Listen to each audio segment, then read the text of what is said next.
This is the ZTE Blade V8 Pro, and beyond just being one mouthful of a name, it's also one of 2017's first new smartphones of note, due to it falling at the intersection between a very affordable price tag and some seemingly premium features, like this dual-sensor rear camera.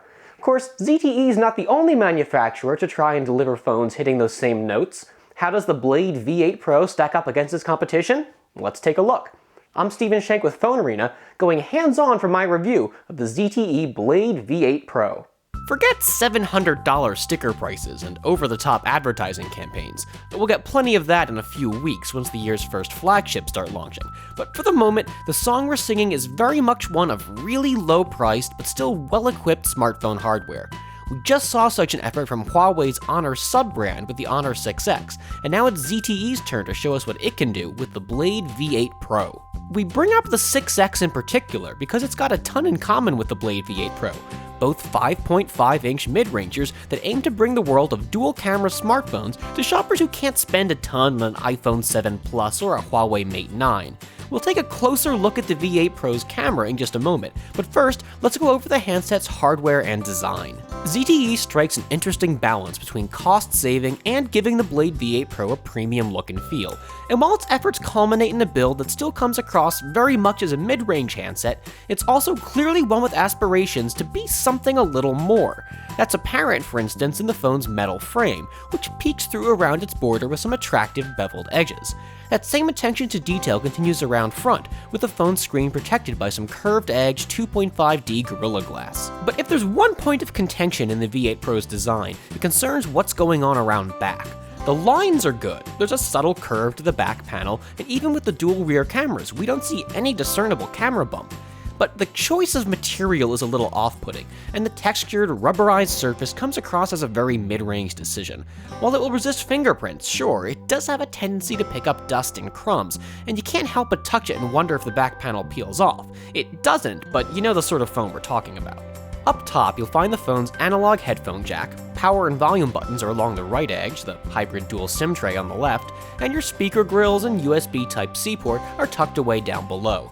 Overall, the handset looks good, if just a bit less than super premium, but it's also one that feels a little large. Not by a lot, mind you, but the Blade V8 Pro is a hair taller, thicker, and heavier than some of its other 5.5-inch competition. Speaking of that screen, it's a 1080 by 1920 LCD panel, and this size and resolution is pretty much the mid-range gold standard at this point. The display's decently bright, hitting around 500 nits output, but we did notice that we were operating it with brightness cranked all the way up when outdoors. It might be nice to have a little extra wiggle room there. Color accuracy isn't spot on, but it's also not half bad, another mid-range expectation met, and the only thing really lacking are software options to tweak the screen's appearance further. ZTE gives the Blade V8 Pro 3 gigs of RAM and a Snapdragon 625 processor. While that's not even Qualcomm's fastest mid-range chip, it's one that hits a really good balance between performance and power demands, and as a result the V8 Pro moves apps along at a nice clip, while also saving enough juice to keep running all day long. There's only one storage option for the Blade V8 Pro, with the phone picking up 32GB of flash. That's a number we definitely appreciate seeing, especially on budget-priced hardware, and while system resources take up a big chunk of that, the phone arrives with more than half of the space free. Should you need some extra room, the hybrid SIM tray supports microSD expansion in lieu of a second SIM card. The Blade V8 Pro runs Android Marshmallow with ZTE's Mi Favor skin on top. As manufacturer Android enhancements go, this one's largely unobtrusive and won't force you to relearn how to get things done. If you do want to tap into its power, you'll find plenty of optional gesture controls, lock screen customizations, a theming engine, and even ZTE's weird little on-screen Mi Pop interface. We weren't exactly digging the latter's functionality, nor the way it hangs around on screen, but like the rest of these features, they're available for you to experiment with or leave wholly alone if that's your inclination. While so far things have been going largely well for the Blade V8 Pro, the phone does miss the mark a time or two. One area that's definitely in the needs improvement category is the phone's speaker, which is seriously on the quiet side.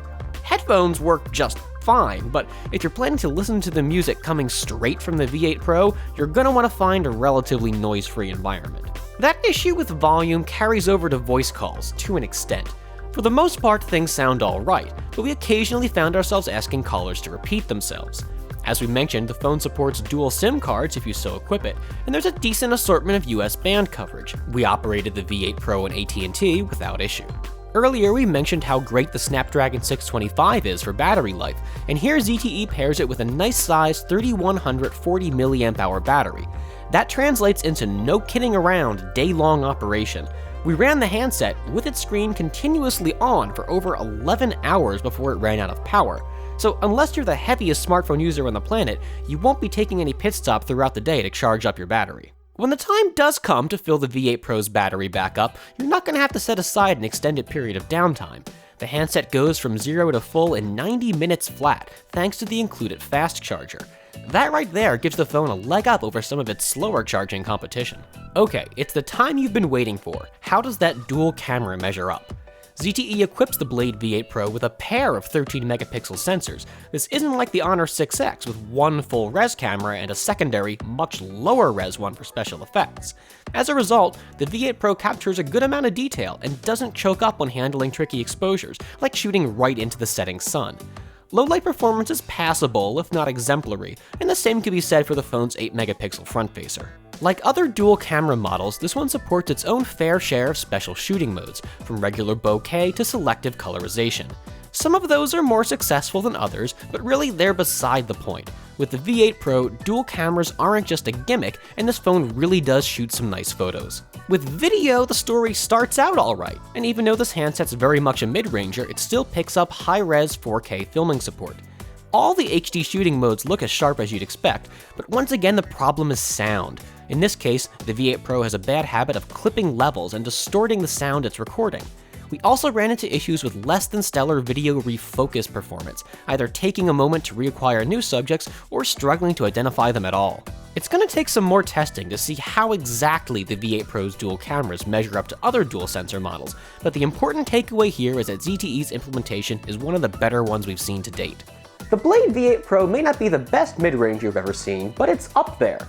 If the build were a little more compact and premium feeling, or the speaker just a tad louder, we definitely have a contender for best in show. But really though, ZTE's phone shines because of the stellar value it offers, and its $230 price tag manages to undercut the Honor 6X. For that money, you get a phone with a good camera, decent performance, and some incredible battery life. Yes, there is room for improvement, but this is still one incredible value right here. I'm Steven Shank with PhoneArena. Thanks for watching, and be sure to subscribe so you don't miss any upcoming reviews.